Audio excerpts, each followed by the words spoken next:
You are about to start watching our exclusive live UnHerd panel on what it means to be Jewish in Britain today. If you want to see the whole thing and not just the first 15 minutes, then become a subscriber. Go to unherd.com/live and you can watch the whole thing uninterrupted. Plus, you'll get everything else that UnHerd has to offer. That's long-form journalism, video essays, podcasts, documentaries, and so much more. I'd highly recommend subscribing now, and then you won't miss a thing.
Hello, hello, ladies and gentlemen. Hello, welcome this evening to the UnHerd Club. We are thrilled to have you all with us for this panel discussion, and a timely one at that. I'm going to do the very boring bit here at the beginning and just do some housekeeping before I leave it to our panel of experts to have it out on stage. If you are joining us online, then remember, unless you are a subscriber, you will only get 15 minutes of this live event before you are cruelly cut off. If you want to watch any more than the first 15 minutes, which I imagine you probably will once you start watching, then it's very easy. All you have to do is subscribe. Go to unherd.com/live, become a subscriber to UnHerd, escape your echo chamber, and for less than the price of a coffee, you can have everything UnHerd has to offer. That's long-form journalism, documentary films, podcasts, the lot. So I would heartily recommend you do that now, so as not to miss this event as it happens. To those of you in the room, of course, there is no way of missing this event unless something really terrible happens to you during the course of it. But you should also become a subscriber. Go to unherd.com and look for our subscribe button, and you can become part of our free-thinking family. So what you're going to see tonight is our usual event formula. It is tried and true, 45 minutes of conversation amongst some of the most interesting people we can gather together on this stage here in Westminster, and a little 10-minute break where you can lubricate yourself at the bar behind you, and then we will come back for an audience Q&A. That's your turn to have your say. So have a think about how you might want to provoke or progress the conversation in the coming hour. Without further ado, I'm going to leave you in the very capable hands of our investigations editor, David Rose. Good evening. Thank you very much for coming. It's great to see so many people here. So we have a fabulous and very distinguished panel here of people who will share views on some subjects and I suspect disagree on others. First of all, I'd like to introduce on my far right, Rabbi Dr. Jonathan Romain. He has very kindly agreed to step in at the last moment because we were going to have Rabbi Jonathan Wittenberg, who unfortunately fell ill, and Jonathan very kindly agreed to take his place this morning. Jonathan is a prolific author. He is the rabbi of the synagogue in Maidenhead, which is a thriving community with, I think, about 1,700 members. Is that right? Just left it. Oh. So hopefully it's still thriving. Okay. But yes, I've now got a different role. I'm now head of what's called the Bet Din, which is the Rabbinic Court of Great Britain. Rabbi Romain also converted my wife to Judaism many years ago. But he's a wonderful addition to the panel. My near right is Dave Rich. Dave Rich is the policy director of the Community Security Trust, which provides physical protection for Jewish communities the length and breadth of the country, works closely with law enforcement authorities. He's also the author of the book on anti-Semitism, Everyday Hate and What to Do About It, which recently went into a further edition following the events of October the 7th, 2023, and the consequences they cause. To my near left is Nicole Lampert. Nicole Lampert has been very well known for many years as a culture and showbiz journalist, but in the last 2 years she has built up an extraordinary portfolio of work related to the war in Gaza, and especially on the plight of the hostages' families who have now thankfully been released. And she has had, really, she's been on fire the last 2 years and has written an astonishing amount of truly outstanding work. And finally, another journalist to my left, my former boss, Jake Wallis-Simons, former editor of the Jewish Chronicle, where I worked for 2.5 years, and the author of this latest book, Never Again, which explores what happened in Gaza, its consequences, and why things are going wrong. So with no further ado, I'd like to start with Rabbi Romain.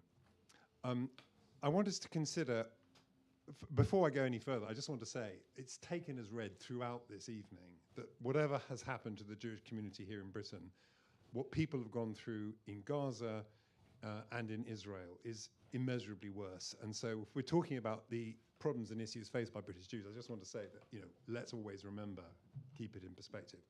But Rabbi Romain, I understand that recently you were invited onto BBC Arabic on the day or shortly after the Yom Kippur attack in Manchester. And I was told about this by Yoni Garfinkel, who's in the audience here today, who works for an organisation called Camera, which monitors Arabic media. Tell us about what happened and what you felt about it. Right, that was a good example of the good, the bad, and the frustrating. In that, it was great to be on BBC Arabic. I mean, why? In fact, why not? I mean, because I'm on other channels of the BBC, and there's no reason why a rabbi shouldn't be on Arabic as well. The frustrating was that everything was being translated from Arabic to English. So I was only hearing it through the translator and always sort of about 20 seconds after the person had spoken. And the bad was that one of the other participants, said something like, and I can't quite remember, but something like, well, the war in Gaza was started by Israel attacking Hamas. And I thought, hang on, this isn't right, and corrected it. It was actually Hamas which attacked Israel, and actually, as probably know, what was so astonishing about it is they didn't actually attack the military, they attacked the civilians. They didn't try and take land, they actually took people and took them back. So it was a really very, very strange thing. And I corrected him. But what it showed was he had a totally different narrative.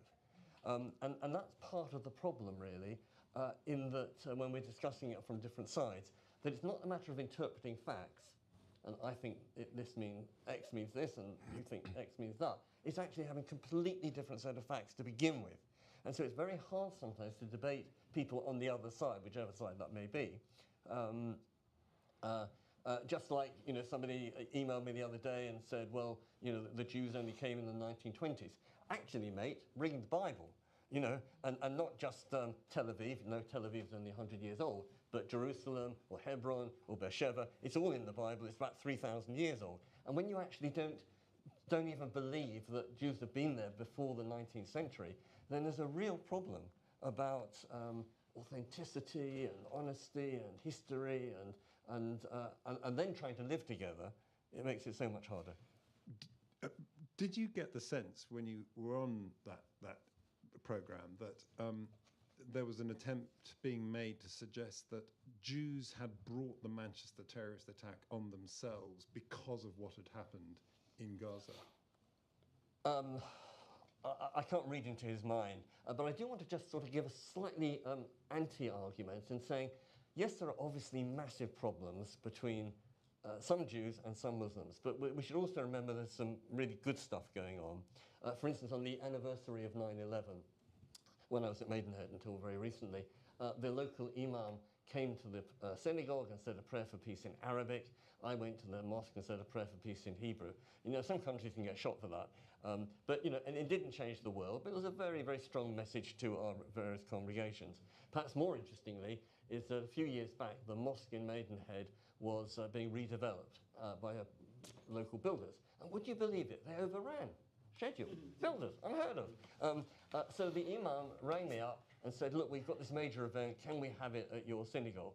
And of course I said yes. And that shows so many things. A, he knew my phone number. B, he had no problem having a Muslim event in the synagogue.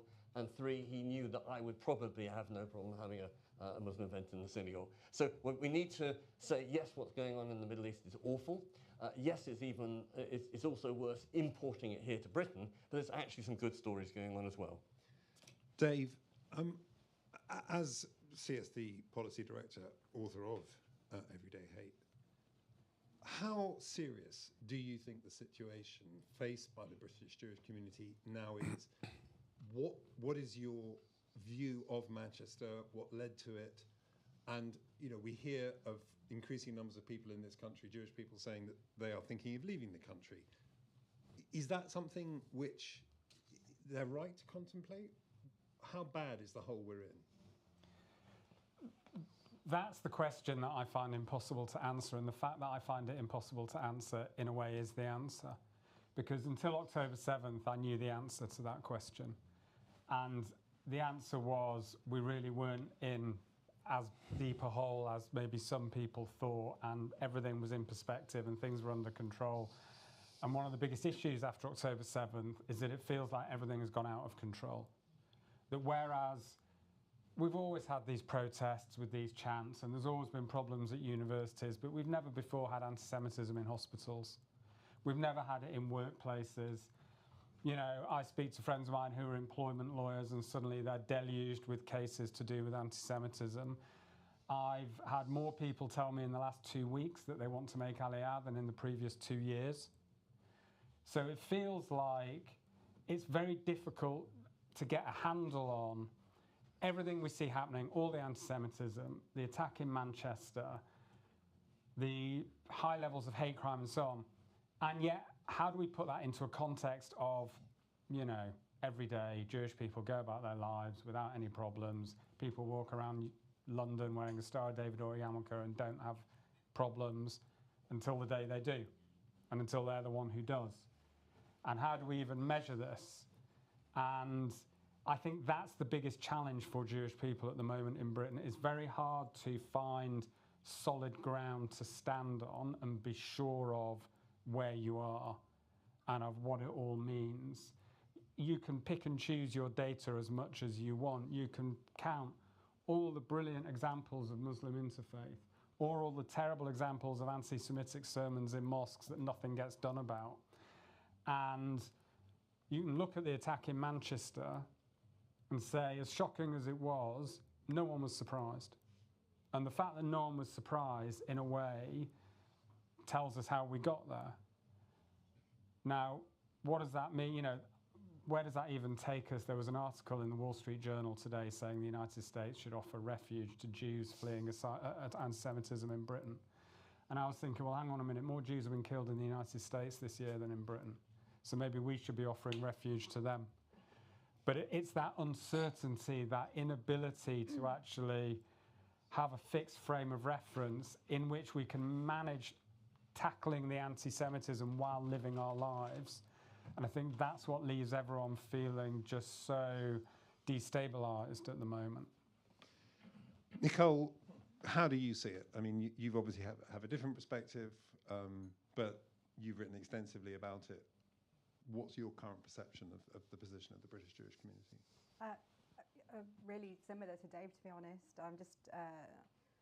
I've been writing for a piece that's going in Telegraph in the next few days about anti-Semitism on university campuses.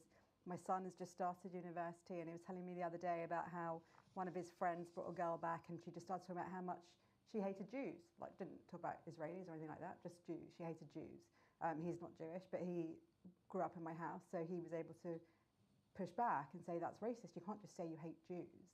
But that's where we are. So people talk about Israel and things like that, but what I see is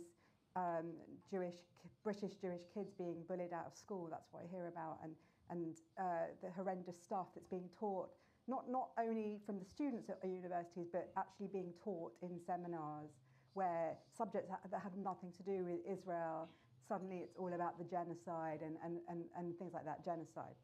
I don't believe it is a genocide, just to be clear. And I think, for me, one of the problems, you know, we're talking about the BBC, is the BBC.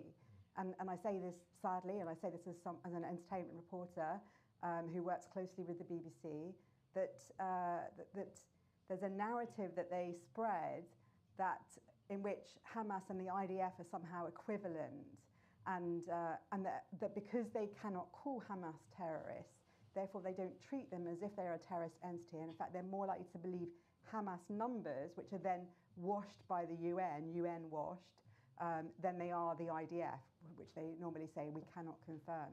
They never talk about the fact that people reporting from Gaza are doing it under censorship of Hamas. And while they complain that they're not allowed in, and they can, you know, and as a journalist, I feel like they should be allowed in at this point. That there's no excuse for example, having a documentary in which one of the key narrators is the son of a Hamas politician. The BBC has made so many mistakes. So for me, that is one. And it's awful because these are trusted institutions: the BBC, the UN. Charities such as Oxfam and Amnesty, places that we would go to that were kind of steadfast. They're the institution that we trust. Suddenly, we cannot trust them, and we cannot. I feel like we can't trust our government to keep us safe. That's the other thing. Even just this week, Keir Starmer talked about how from the river to the sea, he does think it's an anti-Semitic march. Well, why has it been allowed to go on for two years? And of course, he wasn't in charge at the start of it, but he is now. So if he believes it's an anti-Semitic hate speech, why are we allowing it? Just this weekend, we saw in East London Zionists off our streets. So they're talking about us, and this is still going on in universities. The week before last, I went to LSE. I went to a conference about the rapes of October 7th, so about sexual violence against women. This happens in almost all wars. There's nothing special about it.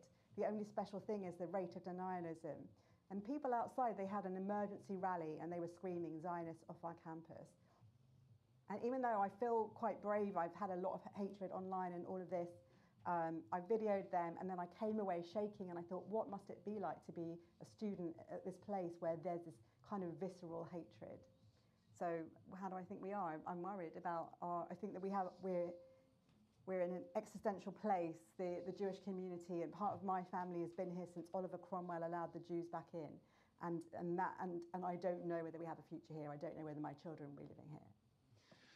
Some of you will be familiar with a concept that was the subject of an academic article published in the summer by 2 American trauma therapists about what is known as traumatic invalidation, which is a long diagnosed, recognized condition in which people are sort of re-traumatized because they've gone through something terrible and they're not being believed, they're not being listened to, and people who they had expected would be empathetic turn out to be the reverse. In this article, they suggested that this applied to many Jewish communities in the diaspora.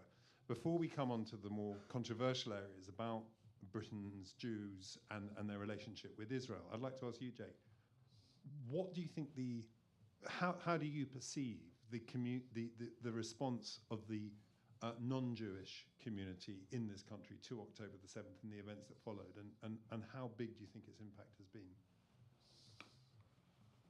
Well, that's a big question. Can you hear me all right? Is it working? Yeah, okay. Well, thank you for having me, and thank you everyone for coming. I mean, I think sometimes about the way Israel has coped since October the 7th compared to the way that we have. What's happened there versus what's happened here. And, you know, before October the 7th, for several years, the Iranians had been plotting the destruction of Israel with a very long-term strategy that was known as the Ring of Fire strategy, by which they funded and positioned assets all around the periphery of Israel, from Hezbollah in Lebanon to militia in Syria and Iraq and Houthis, of course. And the idea was that with these forces all building up, at some point, the button would be pressed and they would all converge upon Israel at once. And Hamas obviously went out in front of this, hoping that it would happen, and it didn't. And I just think metaphorically about what we're looking at here in Britain. And it feels like this ring of fire is building up around Britain's Jews. And I would actually say that alongside Britain's Jews, what we sometimes call the silent majority, or the sensible mainstream, there's a ring of fire around us, and the components are not obviously military, but the components involve propaganda from the media, as you said, from the media, from the UN. It involves people who are deeply committed to what they euphemistically describe as anti-Zionism, spending time reaching positions of dominance within all of our institutions, our cultural institutions, our government institutions even, anything where the left has a foothold, our education system, not just universities, but also schools. And it feels like over the last few decades, while we've all been almost asleep, this positioning has happened, and we've been surrounded by this ring of fire. It's like a soft noose which is tightening, and when we have attacks like we saw in Manchester, where people are actually killed, it feels like a result of this noose tightening, and finally it's digging, but we didn't feel it tightening until then. And that's what we're contending with. I'm not saying that it was masterminded in any conspiracy theory way, but there's been a lot of players who spend a lot of time and energy and money in making this happen, in getting us to this position. On October the 7th, when those demonstrations happened in Mayfair, in Knightsbridge, just outside the Israeli embassy, that happened very quickly. Those people mobilized very quickly. That didn't happen out of nowhere. I'm not saying they knew October the 7th was going to happen, but all the apparatus had been in place for a long time. That meant they just a couple of phone calls and it all happened within hours, but while the massacres were still happening. And it didn't just happen in London, it happened in Times Square in New York, it happened all over the Western world. These people were ready. And why were they ready? Because various different bad actors, such as the Muslim Brotherhood, had spent a lot of time, a lot of energy and money in creating this ring of fire around us, the people in this room and further afield. And I think that if we look again at Israel, that ring of fire that previously was around Israel, on October the 6th, Israel was in a very precarious position from a security point of view. Hezbollah alone, if it would have unleashed all of its missiles at once, would have had a good chance of wiping Israel out, let alone the Iranians with their ballistic missiles, let alone the Houthis and Hamas. Israel was in a precarious position and it didn't fully acknowledge it. It didn't smell the smoke. That's how it felt. And yet now, through whatever run of fate, grace of God, however you want to see it, Israel has destroyed that ring of fire. It no longer exists in any significant way. Of course, there are still challenges. Hezbollah were hit just a couple of days ago. It hasn't gone completely, but it's been reduced to a shadow of its former self. But here, it still exists, and it's emboldened, and it's empowered. And with every passing week and month, it's gaining ground because it's persuading more and more people. The ceasefire came and went as if it hadn't happened. People are still shouting about genocide and about apartheid. People are still marching in the streets. Jews are still being killed in Manchester and elsewhere. I fear we haven't seen the last of it. And so I feel like if we look at the way in which, just to finish, the way in which Israel destroyed the Ring of Fire and won, it's won really the war, or this phase of it. This chapter has been won by Israel, maybe not in terms of public opinion, but certainly militarily. It hasn't been this powerful since 1967. It won by resilience, a belief in itself, unity, and a refusal to be defeated because it knows what the consequences of defeat would be. And we don't see that parallel here. We don't see, we see some Jews standing up for ourselves. We don't see the West standing up for itself because ultimately, as I argue in my book, this isn't really about the Jews. It's not about Gaza and Israel. It's about the West. These people are trying to bring the West down. And the West is still in what the French philosopher Alexandre Kojève called the eternal Sunday. We're still in the eternal Sunday. On Monday mornings, they come and hit us, and we're not ready. And yet, while you can say that Israel has to some extent at least has achieved significant military success, it has also moved quite some distance towards becoming an international pariah, as South Africa became in the 1970s and 1980s, before apartheid was dismantled. And some would say that if Israel doesn't move towards some sort of meaningful two-state solution with the Palestinians, then it will de facto be an apartheid state because Palestinians cannot have equal rights, and therefore that will be institutionalized. So what I want in the state, though, are they? What I wanted to, before we come on to the sort of the whole issue of Jews' relationship with Israel, I just wanted to think about representations of the reality. Now, Jake, you've on many occasions argued that the negative portrayal of Israel in much of the UK media is based on lies and propaganda. But some people argue, well, yeah, maybe things didn't have not been as they've been claimed. Maybe people were, prominently on front pages of newspapers picturing children who were said to be starving, whereas in fact they had some congenital illness. But nevertheless, there was a grain of truth. Now, Rabbi Wittenberg, who unfortunately can't be with us, actually signed a letter, which was also signed by about 1,000 rabbis across the world, including in Israel, highly critical of the Israeli government in July when things did seem very bad in Gaza. But was that all about misrepresentation? Had those who criticise Israel also been fed propaganda? What would you say to that, Dave? I think part of the problem for Jews in the diaspora, in a way, is making sense of what was actually... I'm afraid that's the end of your free preview. If you want to continue watching this live panel on British Jewishness, then all you need to do is go to unheard.com/live and become a subscriber. You'll get everything UnHerd has to offer. That's long-form journalism, podcasts, video essays, and so much more. Plus, you'll be able to watch the whole rest of this event, plus the audience Q&A as it happens. Go to unheard.com/live, become a subscriber now.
If you're seeing my face, I'm afraid that means that's the end of your 15-minute free preview. But if you want to carry on watching, as I'm sure you probably do, then all you need to do is go to unheard.com/live, become a subscriber to UnHerd, and you'll get to watch the rest of the panel as it happens, plus you'll get everything else UnHerd has to offer.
What are you still doing here? If you want to watch the rest of this exclusive UnHerd panel, plus join in our exclusive subscriber Q&A, then you just need to go to unheard.com/live. It's that easy. It costs the price of a coffee, and you'll get everything UnHerd has to offer. That's long-form journalism, documentary films, podcasts, and so much more. Plus, you'll get to see the rest of this event and pick up where you left off.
If you're seeing my face, I'm afraid that means that's the end of your 15-minute free preview. But if you want to carry on watching, as I'm sure you probably do, then all you need to do is go to unherd.com/live, become a subscriber to UnHerd, and you'll get to watch the rest of the panel as it happens, plus you'll get everything else UnHerd has to offer.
What are you still doing here? If you want to watch the rest of this exclusive UnHerd panel, plus join in our exclusive subscriber Q&A, then you just need to go to unherd.com/live. It's that easy. It costs the price of a coffee, and you'll get everything UnHerd has to offer. That's long-form journalism, documentary films, podcasts, and so much more. Plus, you'll get to see the rest of this event and pick up where you left off.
If you're seeing my face, I'm afraid that means that's the end of your 15-minute free preview. But if you want to carry on watching, as I'm sure you probably do, then all you need to do is go to unherd.com/live, become a subscriber to UnHerd, and you'll get to watch the rest of the panel as it happens, plus you'll get everything else UnHerd has to offer.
What are you still doing here? If you want to watch the rest of this exclusive UnHerd panel, plus join in our exclusive subscriber Q&A, then you just need to go to unherd.com/live. It's that easy. It costs the price of a coffee, and you'll get everything UnHerd has to offer. That's long-form journalism, documentary films, podcasts, and so much more. Plus, you'll get to see the rest of this event and pick up where you left off.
If you're seeing my face, I'm afraid that means that's the end of your 15-minute free preview. But if you want to carry on watching, as I'm sure you probably do, then all you need to do is go to unherd.com/live, become a subscriber to UnHerd, and you'll get to watch the rest of the panel as it happens, plus you'll get everything else UnHerd has to offer.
What are you still doing here? If you want to watch the rest of this exclusive UnHerd panel, plus join in our exclusive subscriber Q&A, then you just need to go to unherd.com/live. It's that easy. It costs the price of a coffee, and you'll get everything UnHerd has to offer. That's long-form journalism, documentary films, podcasts, and so much more. Plus, you'll get to see the rest of this event and pick up where you left off.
What are you still doing here? If you want to watch the rest of this exclusive UnHerd panel, plus join in our exclusive subscriber Q&A, then you just need to go to unherd.com/live. It's that easy. It costs the price of a coffee, and you'll get everything UnHerd has to offer. That's long-form journalism, documentary films, podcasts, and so much more. Plus, you'll get to see the rest of this event and pick up where you left off.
If you're seeing my face, I'm afraid that means that's the end of your 15-minute free preview. But if you want to carry on watching, as I'm sure you probably do, then all you need to do is go to unherd.com/live, become a subscriber to UnHerd, and you'll get to watch the rest of the panel as it happens, plus you'll get everything else UnHerd has to offer.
If you're seeing my face, I'm afraid that means that's the end of your 15-minute free preview. But if you want to carry on watching, as I'm sure you probably do, then all you need to do is go to unherd.com/live, become a subscriber to UnHerd, and you'll get to watch the rest of the panel as it happens, plus you'll get everything else UnHerd has to offer.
What are you still doing here? If you want to watch the rest of this exclusive UnHerd panel, plus join in our exclusive subscriber Q&A, then you just need to go to unherd.com/live. It's that easy. It costs the price of a coffee, and you'll get everything UnHerd has to offer. That's long-form journalism, documentary films, podcasts, and so much more. Plus, you'll get to see the rest of this event and pick up where you left off.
If you're seeing my face, I'm afraid that means that's the end of your 15-minute free preview. But if you want to carry on watching, as I'm sure you probably do, then all you need to do is go to unherd.com/live, become a subscriber to UnHerd, and you'll get to watch the rest of the panel as it happens, plus you'll get everything else UnHerd has to offer.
What are you still doing here? If you want to watch the rest of this exclusive UnHerd panel, plus join in our exclusive subscriber Q&A, then you just need to go to unherd.com/live. It's that easy. It costs the price of a coffee, and you'll get everything UnHerd has to offer. That's long-form journalism, documentary films, podcasts, and so much more. Plus, you'll get to see the rest of this event and pick up where you left off.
What are you still doing here? If you want to watch the rest of this exclusive UnHerd panel, plus join in our exclusive subscriber Q&A, then you just need to go to unheard.com/live. It's that easy. It costs the price of a coffee, and you'll get everything UnHerd has to offer. That's long-form journalism, documentary films, podcasts, and so much more. Plus, you'll get to see the rest of this event and pick up where you left off.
What are you still doing here? If you want to watch the rest of this exclusive UnHerd panel, plus join in our exclusive subscriber Q&A, then you just need to go to unheard.com/live. It's that easy. It costs the price of a coffee, and you'll get everything UnHerd has to offer. That's long-form journalism,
What are you still doing here? If you want to watch the rest of this exclusive UnHerd panel, plus join in our exclusive subscriber Q&A, then you just need to go to unheard.com/live. It's that easy. It costs the price of a coffee, and you'll get everything UnHerd has to offer. That's long-form journalism, documentary films, podcasts, and so much more. Plus, you'll get to see the rest of this event and pick up where you left off.